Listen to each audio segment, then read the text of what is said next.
Hi folks, today I am here with the one and only Mr. Joe McCullough, sort of legend of game design, I think we should say, of games such as Frostgrave and Stargrave, many other things which I no doubt we'll touch on in a second. But first of all, Joe, welcome to the channel. Hey, it's great to be here. Thanks for letting me come on and chat.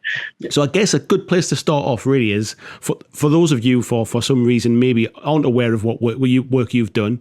Would you like to kind of very briefly give us a bit of a history of Joe McCullough and his work?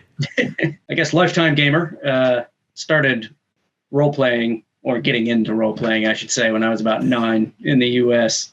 And didn't really understand role playing, but I just knew that it was for me somehow. You know, they had all the cool books with knights and orcs and stuff on the cover. So, and then that kind of slowly I figured that out. And at the same time, I started painting miniatures, and then I got into miniature gaming.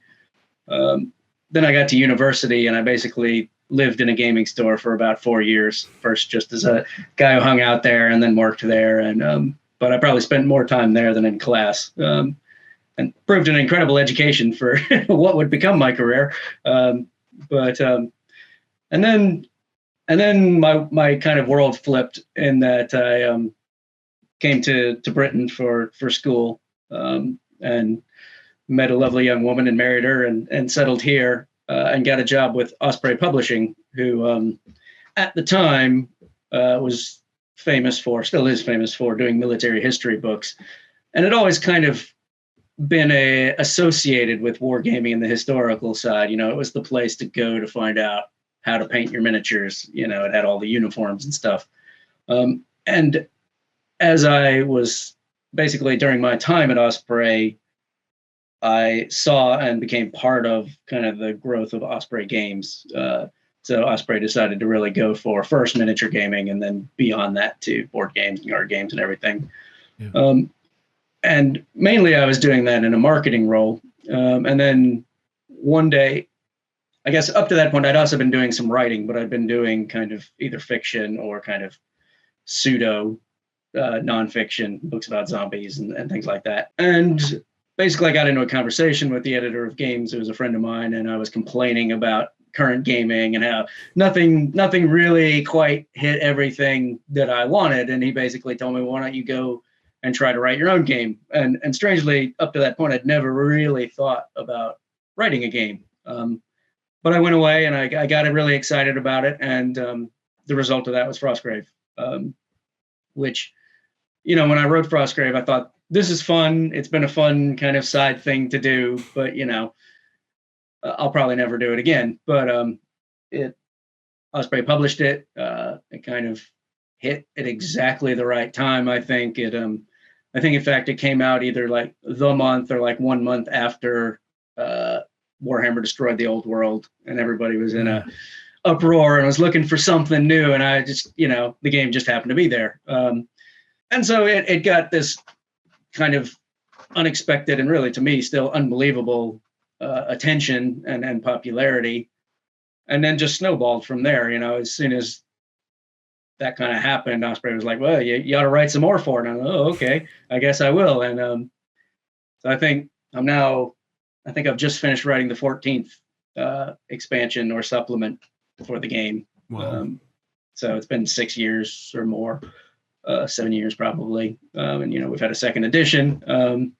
So yeah, that's been kind of the mainstream of my game design that's always been there. It's from the beginning, Frostgrave, and I've always come back to it, even as I've done other things. I did a spinoff called Ghost Archipelago, which is kind of Frostgrave, but with swashbuckly, piratey types. And then kind of just completely on my own, I did another game called Rangers of Shadow Deep, which was my effort to kind of take some of the rules I developed for Frostgrave, but I wanted to see if I could take tabletop gaming, miniature gaming, and push it that one step closer to role-playing. And really the key to that, I decided, was to make either a solo or cooperative experience, because for me, that's one of the main keys of role-playing, is that it's, you know, you are the party versus the evil. So I wanted to see if I could do that in tabletop gaming. And at the same time, I knew it just wasn't something that had been done very much in miniature gaming, but something that had always been appealing to me. And I originally self-published that through Drive-Thru, and again, just a really great response to it. So great that another company, Modifius, came asking if they could do a special edition of it. And at first I resisted because I was having a lot of fun just self-publishing, but they filled my head full of beautiful book things they were going to produce, and then finally beat me down. So I agreed. And again, I got really, lucky's maybe not the term, but things aligned well. And Modifius put out this really nice edition of the book, and then COVID hit. And suddenly everybody was stuck at home and couldn't play with their friends. And here I was sitting with a game that you could play by yourself. Yeah. And so I think that gave it a lot of attention too. And so everything just kind of rolled merrily along. And since then I've done a couple other projects. I did Oathmark for Osprey again, which is a mass battle rank and flank type of game. So totally different from anything else I'd worked on.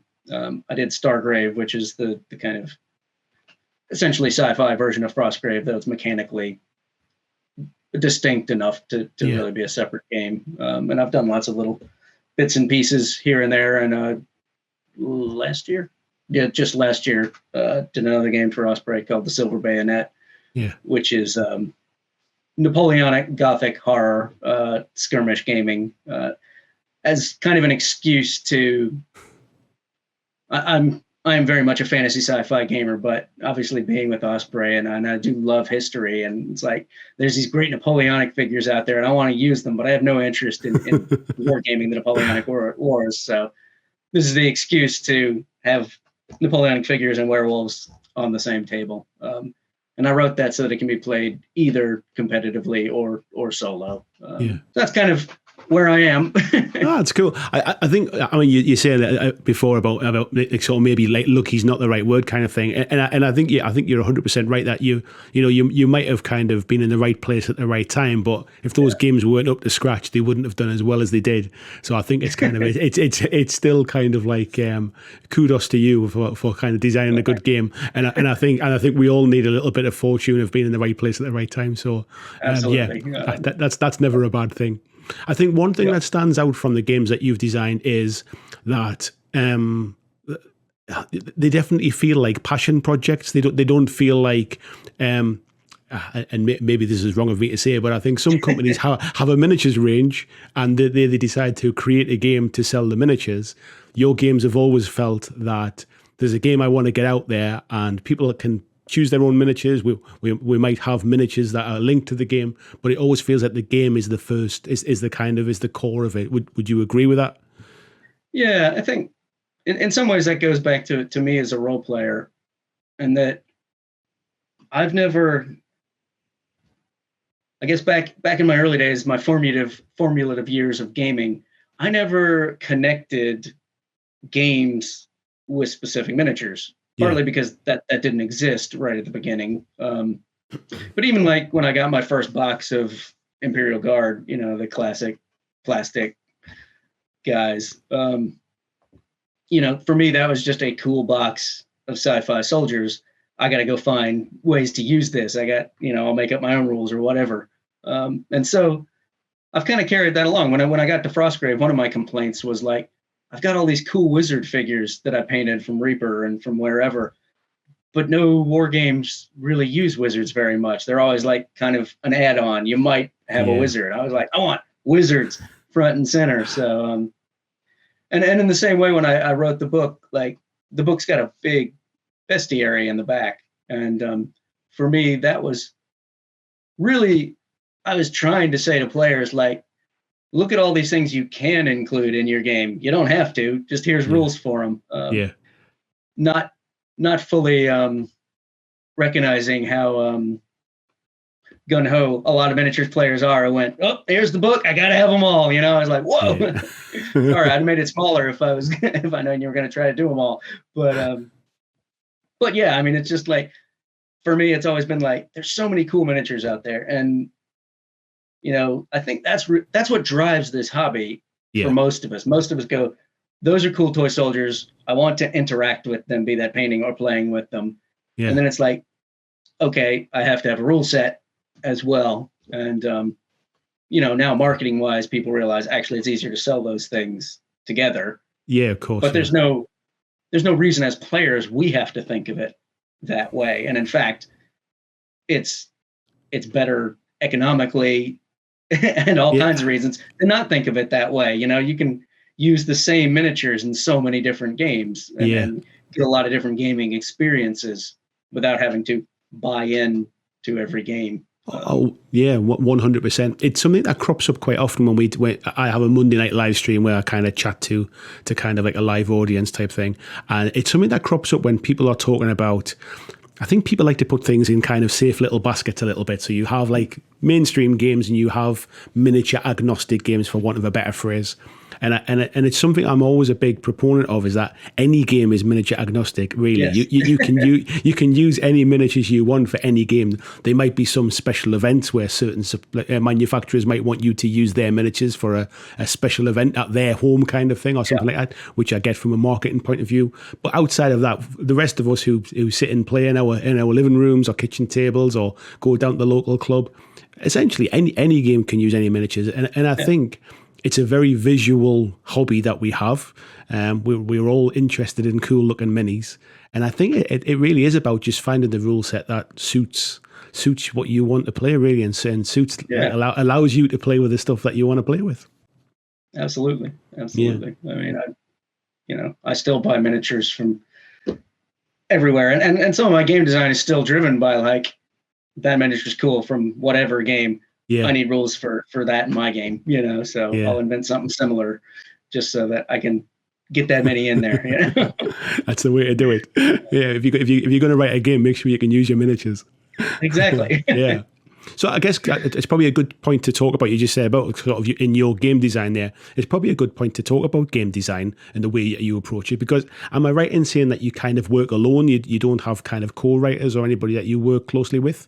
No, I mean, at times I have done projects with other people, but essentially I write alone. I've over the years, I've had a lot of help from Phil Smith, who's the editor, was my editor originally, and now is the head of Osprey Games, just as a guy to bounce off ideas off of, and someone who really understands the system and can give good suggestions. But essentially, no, it's me sitting here in my office, staring at the ceiling going, what would be cool?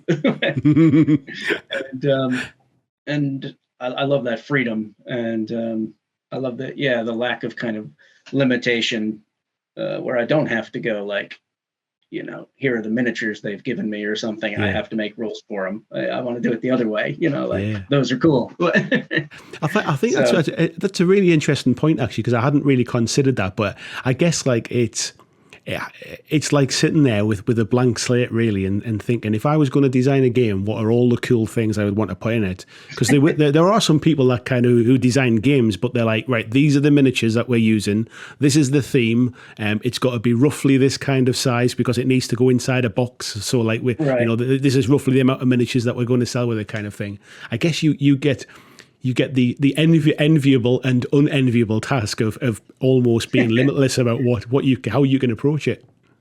Yeah, I mean, there are times limitations can actually really spark creativity, and the opposite is also true. When I came to write Stargrave, it all went really great until I kind of got to the bestiary for that, and then it hit me that like this game is set in a galaxy, like literally anything I can think of could be in the bestiary. There is no limitation whatsoever. And it was just like, I have no idea. Like at least with Frostgrave, I was able to draw on, classic fantasy tropes and things like that. And I could do that a little with Stargrave. Here's some kind of commonish aliens, but anything you can imagine can be in there. And that was a little overwhelming for a while. I can imagine. But it's gotten easier since then, because now if like I write an expansion for it, usually that's got some kind of specific setting to it or story, and thus it's what fits into this story. So I create my own limitations, and that works better. So when you're designing a game from scratch, then what kind of comes first? Where's the seed of the idea? Is it a setting and something you want to write about? Is there a game mechanic that you come up with? I guess like now you've designed a few kind of games. Is there an idea for a game mechanic and you want to build around it? Where's that Where's the seed, I guess, kind Um, of? Usually it starts with the setting, just because for me, my whole goal really is to get people creating stories with games, using miniatures to tell a story on the tabletop, Yeah. and thus I start from a kind of narrative approach. Usually there are exceptions, and very often it's kind of the marriage of these two things. So like with Rangers of Shadow Deep, I actually remember that I had two different kind of places in my brain going. One was thinking like, gosh, I really want to write this kind of solo RPG type miniatures game. And another part of my brain was going, what would be cool? This idea called the Shadow Deep, where this, big noxious cloud is literally eating countries. And it's amazing how long it took me to go, hey, those could be the same idea, like I can bring those together. So sometimes it goes across purposes like that, but usually like with Oathmark, Yeah. I knew vaguely basically what setting I wanted, a very kind of classic fantasy Tolkien-esque kind of setting, but with a more kind of dark agey feel than you get with something like Warhammer or a lot of games. But I felt like I can't advance writing this game at all until I figure out how two units fight, like what dice are rolled in a fight between two units. So while I had this kind of vague idea, I was like, man, I cannot advance until I've got this, because the whole game is about that. It's about two units bashing into each other and what happens, and how can I make that fun and interesting, Yeah. And if I can't do that, there's no point in continuing with the rest of it. So it's a really interesting point, actually, because I don't think people necessarily think about it that way, but like things like movement in a game, it can either be kind of very simplified, it can be quite complex, but at the end of the day, it's moving miniatures across a board. But I think we all love that combat. We all love that kind of, that's where the stories are developed. That's as that like that sort of cinematic moment plays out on the tabletop is in that battle, and if that battle isn't intuitive or fun or relatively simple to follow, like if you're constantly coming out of that to consult 5 different tables to see what happens, kind of thing, like it takes you out of that moment. So it's surprising how important combat is, like in a game. And I think it even to me it even went a step further in that, like I took it all the way down to what dice would be fun to roll. Because I've seen a lot of different mass battle games, and they take very different approaches. Some use the bucket of dice approach, and I was like, I don't really like the bucket of dice approach. It's fun once, and then it gets kind of tiresome because you're just you're counting them all, and it's like, it takes too long. And then I was like, and then some games you roll one die for the unit, and that kind of does it. And I'm like, but that doesn't feel right either. Like, you got 20 dwarves, rolling 1d6 just doesn't seem right. And so eventually I was like, what I want to roll is a small handful of dice. I thought like 5, and literally, like, once I had that, everything started to grow from it. Like, okay, how can I make 5 dice work in this situation? And, little pieces started to come together. And so that one grew very mechanically before I could take it anywhere else.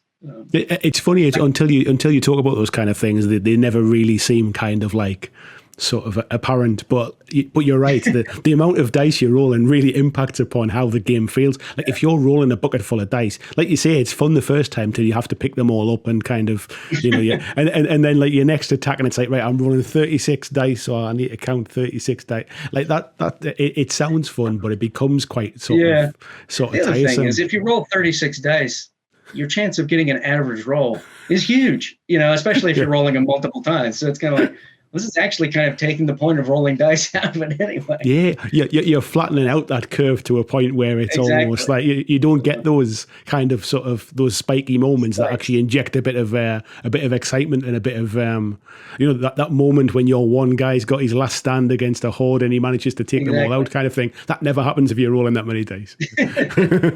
Exactly. So I think for me, game design has always been about kind of this marriage of fun with mechanics with story, and making sure that every step is fun, because if it's not fun, it's a failure as a game. That's the point. Yeah. That's why we play. Exactly. So but also accepting that not everybody has the same idea of what fun is. Of course, some people love that bucket of dice.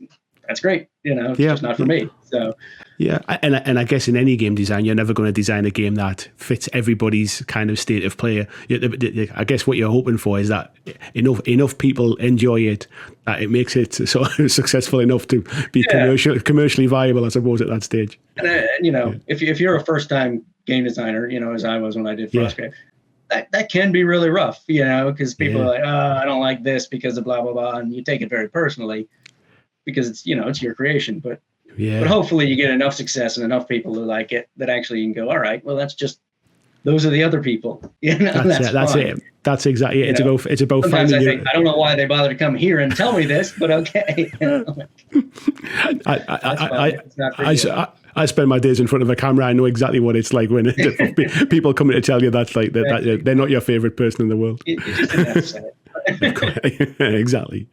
So I guess so. Sort of coming out of Frostgrave, then I mean, for a first game to design, it's not a bad start. Let's be honest.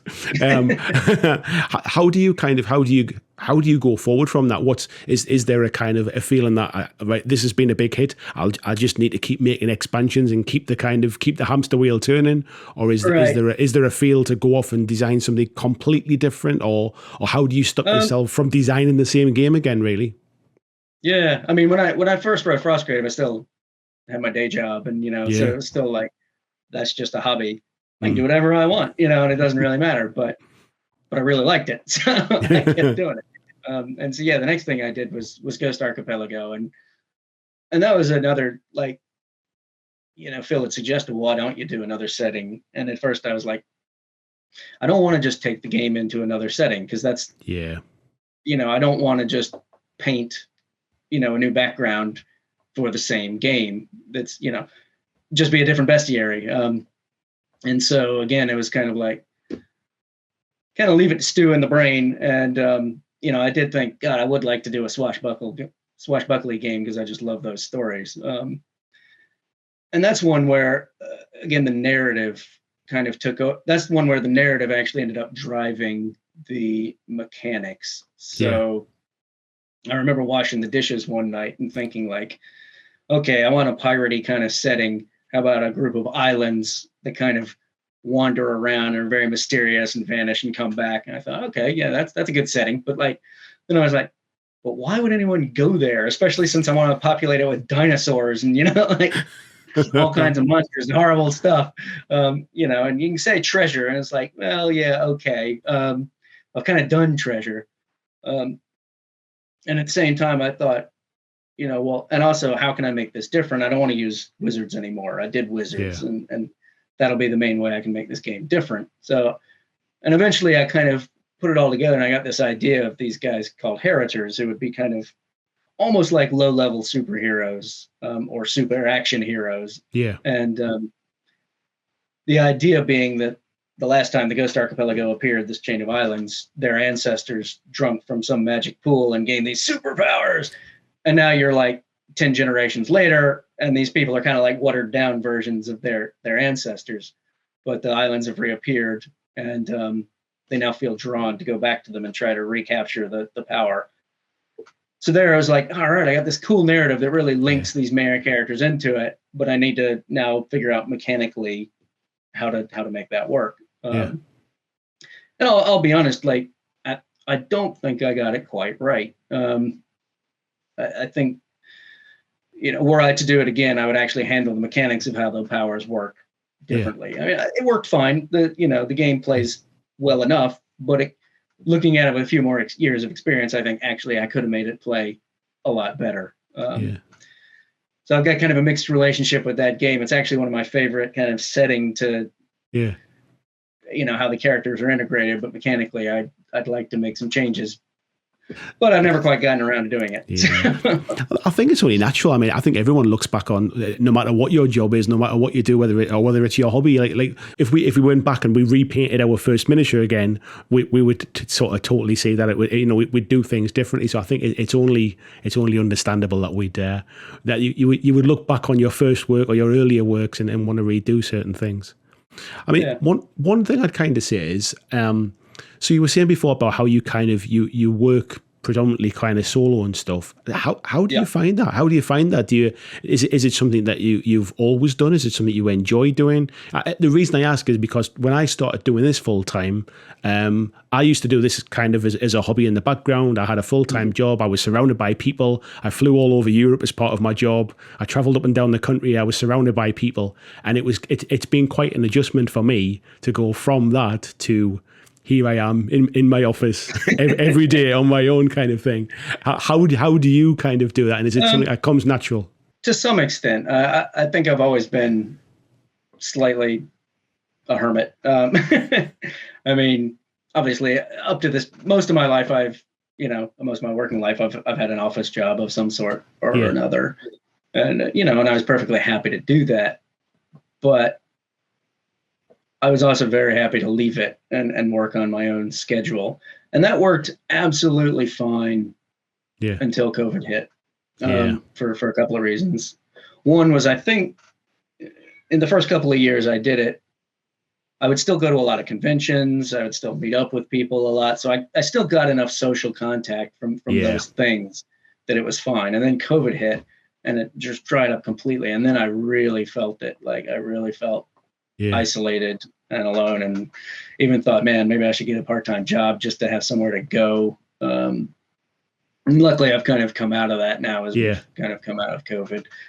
But I still, there are still days where I still think maybe I will just get a part-time job just to have another place to go. Cause I work in my house. So I just don't leave the house very often, I go for bike rides and run errands, but otherwise I don't have that second place, that most people do with work. I've never been great at doing the kind of 9 to 5 schedule. It just doesn't really fit with my way of being very much. So in that sense, it has been a lot better at being self-employed and being able to, because I tend to work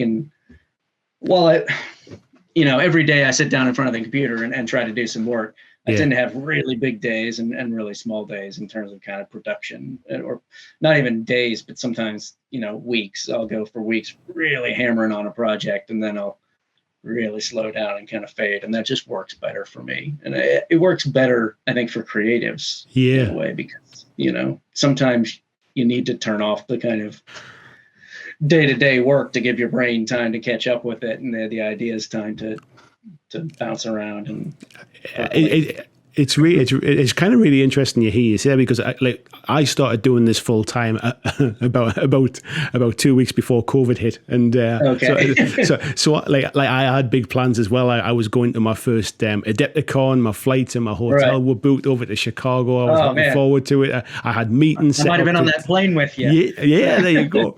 I had meetings set up to meet people over there and to try and kind of get some network and some connections going. And I was really looking forward to it. And then obviously the world ground to a bit of a halt. And I think I hit working on my own at the same time as never leaving the house kind of thing. And it's taken me a little while to get out of that now, I think, because I've never done this job in a different way, if you like. I think it's maybe taken me a little bit longer to kind of to break out of that you can leave the house now kind of thing. And now conventions are starting up again, and we're starting to see kind of tournaments and things like that. It's quite nice. I think I just need a little bit of a kick up the backside to kind of to start booting some of that stuff again. I think those things they're really critically important too, because not only do they give us social contact, but they remind us why we do it. People love this game, and they love gaming, and they love all these things that go with it. And, that just really energizes me when I go and people are like, oh, we had so much fun playing your game and, did this and not even just my game, but seeing people just enjoy games, and then I'm thinking, oh yeah, I enjoy games, that's why I do it. It is. You're exactly right. It's so easy to kind of. It's very easy for all. I'm assuming you love what you do in the same way I love what I do as well, and I wouldn't change it. But sometimes it does become mentally a job, and actually you kind of sometimes forget the motivation of why you started doing it for a job in the first place. Sometimes, and I think absolutely. getting out and seeing people roll dice and seeing people playing with miniatures again, it does all come kind of flooding back. Absolutely. So some of the work you've done on the Blaster series as well with some other kind of notable game designers, was that kind of part of that sort of collaboration? Did that come out of a sort of almost bouncing heads together a little bit? I don't know. It started with just me kind of. I just sent an email to Ash Barker, who Yeah. I'd known for a few years, and just saying like.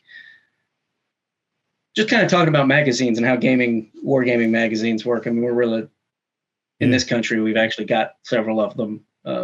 Where in the U.S. they don't have any. But I didn't realize that. I just assumed it was something that. Yeah. But of course, they're all apart from White Dwarf. They're all historical aimed very much for the most part, and that's not. I still write for all of them here and there because I just enjoy and I enjoy supporting what they do. Yeah. But it wasn't quite what I'd want as a magazine. So I was talking to him about like what I would like as a magazine. And he said, well, hey, maybe we should do it. And, and then, okay, well, I know this guy and you know that guy and let's have a Zoom meeting. And, the next thing, we're doing this. So it just kind of happened. It wasn't like a huge world domination plan. That comes later, the world domination. Exactly. And in fact, I think for all of us, it is almost more about having the excuse to have regular meetings where we just talk about games or game design or anything, and the magazine just kind of grows out of that more than we're so driven to do this magazine that we got to put it out. It's more like we're just having fun, and I love it. I love it as a concept. It is kind of like sort of getting those kind of four names together, including yourself, and folks who I would suggest from what I know about those games, all approach kind of writing games because it all comes from that kind of that love of what they do. And I think that for all you might all four design four completely different games, I think it all comes from the same kind of spirit, if you like. Yeah. Yeah, I mean, the guys like to use the word independent a lot. I'm never quite sure what that means for games, so I tend to shy away from it. But I think we do share this idea of like, it's not about, we're not trying to create big gaming empires. We're not trying to sell huge ranges of miniatures. We're all just going, gosh, what would be fun? And this is what I'd like to see in a game. Let's see if we can make it work. And I think that's what it is. It's that driven by fun approach as opposed to driven by market forces approach that we share. And I love that. I mean, like in my old working life, like I was in a boardroom and kind of like, it was a very corporate industry and sort of it was all about marketing budgets and sort of share prices and all this kind of stuff. So it was really interesting to start doing what I do now and actually realize that there's a whole other world out there where you can just do something for the love of doing it. And as long as there is an audience, no matter how kind of sort of, no matter the size of it, as long as it's big enough, actually that's enough just to keep the wheels turning, if you like. And it's it's very easy to get distracted, and especially I would imagine when things like Frostgrave kicks off and does really well, there'll definitely be an element of kind of stars in your eyes a little bit and let's take on the world kind of thing. Yeah. I guess when I first started doing it, when I first went freelance, my goal was I just want to earn enough that I can keep doing this. Yeah. That is my main goal. And at times I've blasted way past that. And other times not so. Other times I've just done that. Yeah. But in those times where I've done really well, occasionally you get carried away and think, all right, I should just keep doing that. And then, but eventually, two things happen. One, you start to realize your work is starting to suffer if you do that. That you're not, once you've stopped doing it for the love, it starts to show, and even it, you're just churning it out to to get the money or the views or the whatever, the attention. So yeah, eventually you just have to, you hope that you reset to that. Actually, just make enough to keep doing it, and if you can do that and have fun, you're living a much better life, Yeah, 100%. I think that gets lost sometimes, like along the way, especially maybe along folks that are doing a 9 to 5 as well, and kind of, maybe I've never had that opportunity to do something that is a bit of a passion project. And I think everyone assumes that, well, it has to be successful on maybe a different metric, but really it just has to be successful on yours. That's the ultimate success, I suppose. It's a societal problem, really. We're all chasing the Joneses, or a lot of us, too many people are in too many situations. And it's true in gaming right now too. I mean, just the amount of stuff coming out. And occasionally I feel bad about that. Hey, I'm increasing the load, but I'm hopeful that like people aren't buying my stuff just because they feel like they have to buy it. They're buying it because they actually want it and get the enjoyment from it. Yeah. And and that's one of the reasons with almost all the things I've done, I've tried to keep every book independent of all the others. So that with Frostgrave, I said there's 14 expansions or whatever. You can buy any one of those. Yeah. And your rule book, and you're fine. You don't have to try to collect all 14. You can if you want. Yeah. But it's not necessary. So pick and choose and pick the ideas and the topics that sound the best to you and are going to actually bring more fun to your game, because again, that's the point. And it is, and it's an interesting point as well, because I think these days there is a tendency from, shall we say, some games companies to bring out a new edition purely because we'll sell, we'll almost invalidate what has gone before because we can sell all of the same stuff a second time, if you like. And that's something that doesn't come across from the Frostgrave series, for example. Everything's kind of linked and can be used or can not be used as you see fit. Yeah. Yeah, I mean, I've got real mixed feelings about new editions. Obviously, we did a second edition of Frostgrave, which really was because the game was 5 years old, and it was my first piece of game design, and I'd learned so much, and I thought, man, there's a lot of little tweaks I can make that'll make this game better, but it's essentially the same game. And at the same time, I worked really hard to make sure it didn't invalidate anything else. And it certainly never invalidated miniatures because it never had of course anyway. On the same time, like if you look at the business of selling rule books,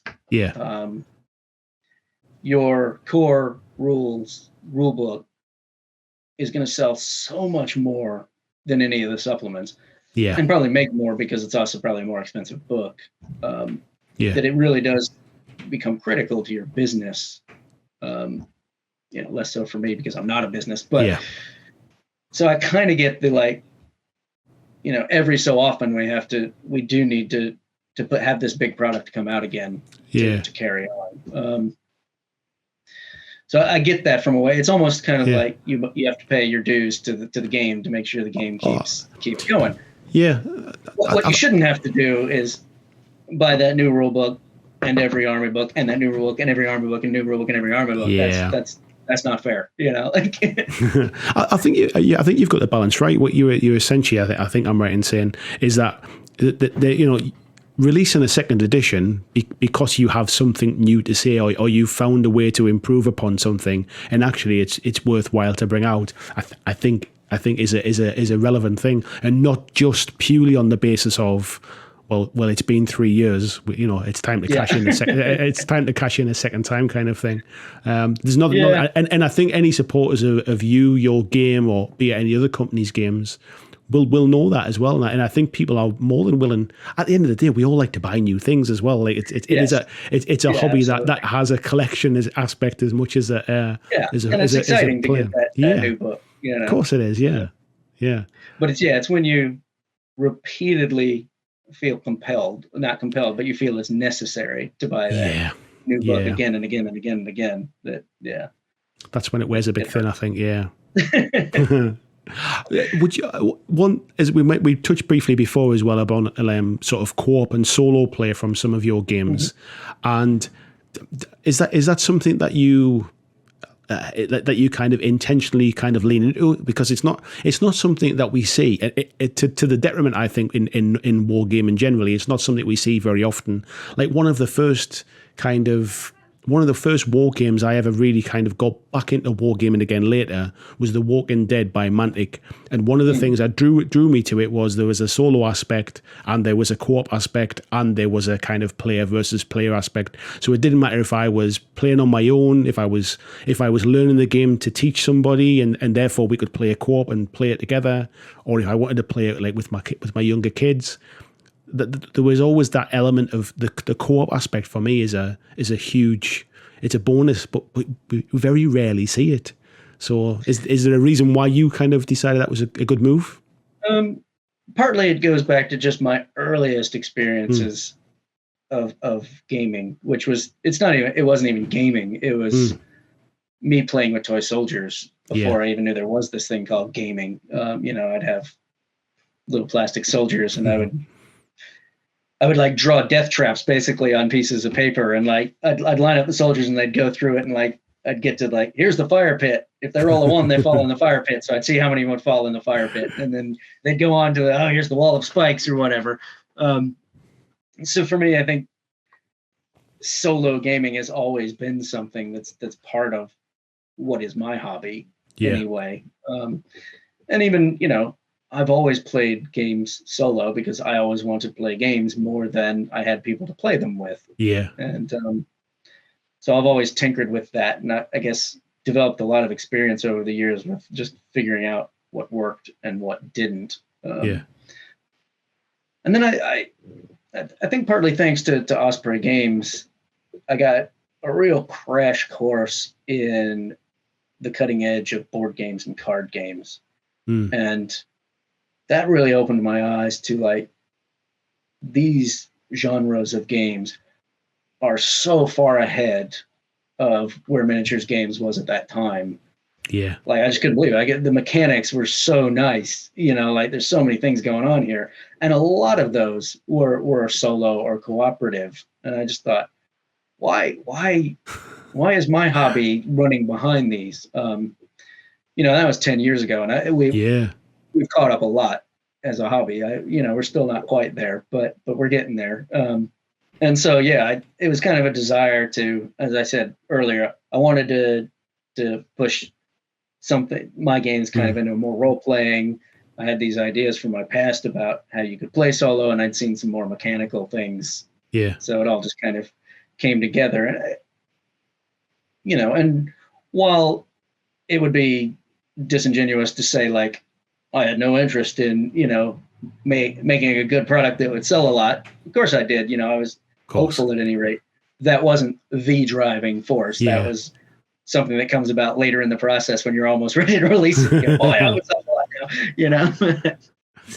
It's interesting because from my experience, games that are solo or co-op tend to have a really, really strong narrative aspect because it becomes less about, I think balance is less of a driving factor or less of an important factor. And you're playing a story. You are playing the game to see what happens, not to beat somebody, kind of thing, if you like.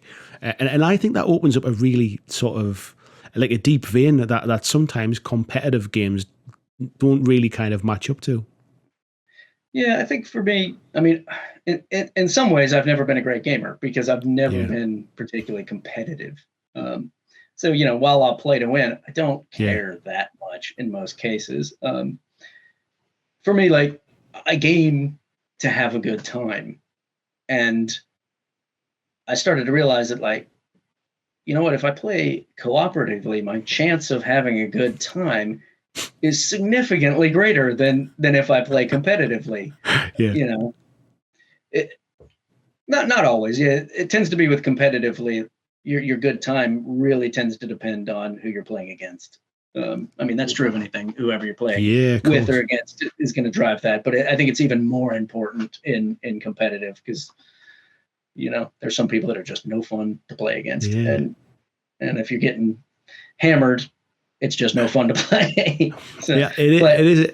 It's funny because when you there's so many moving parts or so many variables when it comes to playing competitively. Like the person you can be playing against might be a very nice person, but if you're on completely different skill levels, that can upset the balance of the game, no matter how balanced the game is, kind of thing. So the fun element of that is it's based upon variable aspects. I just find co-op games like me and my wife, we play kind of like a lot of board games together. She's not a huge fan of miniatures games generally, but I think that's the competitive nature of miniatures games. Like we tend to play board games that are either very, very quick to play, so if you lose, you just kind of re-rack and go again very quickly afterwards, or we play cooperative stuff because then we're playing together and having that conversation rather than pitting our wits against each other and like in silence thinking, well, I'll do this and then I'll do it. There has to be a fun aspect, the conversational aspect to it as well. Yeah, I wonder if in some ways our hobby hasn't been held back by the term war games, when really what we should be calling it is miniature games, because that's what we love. It's playing with miniatures. And we like, most of us love fighting and war in the sense that like we like cool action stories, but actually, one of the things I've tried to do with Rangers as I've worked on it is like, how can I, while combat's always going to be an aspect, what other aspects can I bring into this game? Like I remember I wrote one scenario, and basically the whole point of the scenario was to figure out how I could do rules for like swinging on the chandelier, because I just like, how can I work this into a game where you might want to swing on the chandelier, like, because there's other cool things, and I wanted to bring more investigation into a miniatures game and see how you could play with that, because I think there are these other aspects that have maybe been overlooked because we call it a war game, and it's like, it's stop being a war game, but it doesn't matter, it's not necessarily what we're doing here. And I do think there's perhaps that's one of the reasons that there aren't as many women in wargaming than there are in other branches of gaming. I mean, quite possibly. It's quite, I guess does the context, does the name of wargaming bring with it a stigma that instantly sort of turns people off before they've even sort of got beyond the, well, what is it kind of thing? It's interesting. I think it does, and I mean, because war is not a pretty word, and it's certainly not a pretty thing. So like, a lot of people are immediately like, why would I want to game that? And I think all of us struggle with that a teeny bit, especially if you do historical wargaming. But we also realize it's just a game. But but really, what we love is little miniatures. You gotta figure out something to do with them. That's it. 100%. So, would you suggest there's any kind of, are there any trends that you're seeing at the moment when it comes to games that maybe you're, like, would you that maybe you want to incorporate into future games that you're working on? It's funny because a lot of the trends seem to be technological. And it's funny, but it's not something that interests me at all. Like, to me, you need an app to play this game is an immediate turnoff. Even as I see as a designer, like, oh man, there's incredible things you can do with that. Yeah. But one of the reasons I play these games is because I want that tactile, real, I like the feel of a pencil on paper. That's why most of my games pretty much require to use pencils and paper. But I'm really interested in these things. Like, it's been really interesting to watch the rise of 3D printing, because 3 or 4 years ago, 3D printing was nothing as far as miniature gaming. It was a few weirdos printing out molten lumps, and whatever. And now, like, you can print really nice miniatures, and you can do that for not that much money. And it's still, as near as I can tell, I don't do it, but from talking to people that do, it's still difficult, and it's still, it's not as easy as turn it on and print your miniatures. Yeah. So there's still a few more steps to go, but the progress it's made, and looking at just how technology has advanced over the years, it's coming. And how is that going to change the hobby? And I think And I can't decide whether it's going to change it in a really good way or a really bad way. I mean, one thing that we do know is things don't stay still for long. Things always change. Yes. So, but I think from where you're pitched in the kind of in the tabletop hobby, I suppose you're not reliant upon those miniatures so much. And I guess the versatility and the openness of 3D printing to basically make whatever you want really plays into probably the kind of games that you design. So I think you're probably in a place to benefit from it, as opposed to kind of to feel the pinch, because I guess it's the companies where their business are built upon selling the miniatures, and then if this gets to a point where it is so simple that you flick a switch and an hour later a little miniature just pops out and everything's clean and ready to go, those are the folks that are going to feel the pain, I suppose. So yeah, and I think, I know we've beat around the bush about them, but I think Games Workshop knows that. I think that's one of the reasons that over the last few years they've worked really hard to reinvent themselves as an IP company, because they know that selling miniatures has a shelf life now, and they need to be positioned to do other things, and like them, what they've realized, and what I do is, even if you've got the miniatures, you're always going to want someone to help you tell the stories, to give you that push or give you that direction. And that's where we can both work at that. And so, I think you're going to get to that point where, and I'm sure this probably already exists, but I think it's going to become more common, where you can literally download everything. So you're going to get the rules and the scenario and the miniatures all as one thing, and you can print them out and go. Again, like, that's not really what I want, because I still want you to be able to use whatever miniatures you want. Yeah, but, of course, yeah. But I guess it's.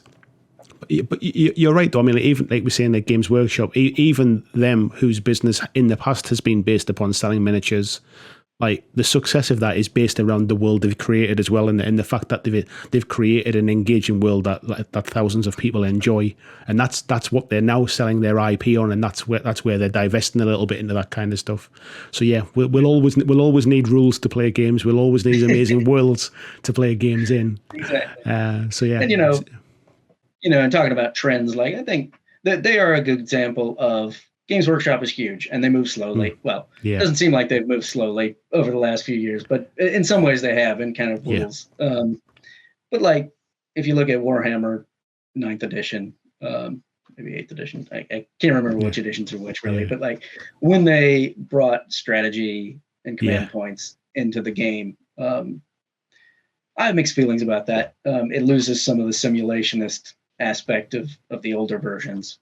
At the same time, I think they were also looking at board games and thinking, like, our games lack a decision-making element. We need to bring more of that into it. It's actually it's a better game, even if perhaps it isn't as good a war game simulation as it used to be. So and there's things like that. So I think going forward, there is going to be this kind of pull between game and simulation or story, and it's going to be really interesting to be a part of figuring out where that should be. And it's not going to be the same for everybody. Some people like the harder, fast rules, whereas I tend to prefer the looser, more wild stuff. But and I guess those guys are in a position as well where they already have quite a sizable audience. And how far do you stray from the tried and tested kind of method? Everyone likes it. I move slow too. and I guess that it can hamper a game design as well, as a case of, like, we want evolution, not revolution, kind of thing. Right. Right. I mean, they now believe in other dice beyond the D6, so that's progress. That's a good start, isn't it? Speaking of different sizes of dice, and you're obviously a lover of having different sided dice in your games. What are you working on at the moment that we might? I mean, Silver Bayonet's not that long been out. I guess is that the last thing that came out, or is there? That's the last big project. I worked on. All right, so I'll give you the scoop here. This is what I'm working on at the moment, because it's kind of relevant. it's kind of silly too. So kind of in my spare time, I've been writing a book called Grave Mutations, and it is literally a D1000 table of random mutations, basically for Frostgrave, but can be used for Stargrave or Rangers of Shadow Deep or Ghost Archipelago. And apart from a little introductory material, it is literally just a D1000 table with 1,000 entries. And this book has no point, really. There's I don't even give you a particular way of using it. I think I love it already. It has no the point. idea to me is just so amusing, and it's just a tool. It's just like, here you go, figure out how you want to use this. Hope you have fun with it. It's been a lot of fun to write it, even as a lot of that is just staring at the ceiling going, what weird thing can I think of? But I mean, and again, so part of that was just like, can I really write a D1000 table? Can I really make someone roll a D1000? And I mentioned this to a couple people, and a couple people were like, how do you even roll a D1000? I got a little box saying, you got to get 3D10, right? I like it. I like it. I guess it's got so many applications, to be fair, hasn't it? I mean, whether it be from role playing, whether it's from miniature gaming, whatever it is, I'm sure there's 100. Well, there's 1,000. Exactly. I was going to say. People will find reasons to use. Oh, you fell in the toxic goo. Let's roll on it. Yeah. Let's see what happens. Or if I need to create a monster. Blah blah blah. There it is. So that's what I've been working on, kind of as the background. I tend to always kind of work on two projects at once. And one of those is usually like the supplement for Frostgrave or Stargrave or something like that, where there's kind of like a big thing I've got to think about. And the other one is something like this, where it's like, I can think about most of the parts of it individually. So it's just like, all right, I got to come up with 5 mutations today, like, let's bang those out. So I love that. I love the different progress and work on different things. So I love the sound of that. I look forward to seeing it then. So Joe, I won't keep you too much longer today. I just wanted to say thank you so much for your time today. Really appreciate getting the chance to chat to you. Would love to do it again in the future as well, when you've got a new expansion or something else that to have a chat about as well, and we can put the world to rights and chat about the game design as well. But I've really enjoyed it. So thank you very much for your time, and thank you to you for watching as well. So take care, folks.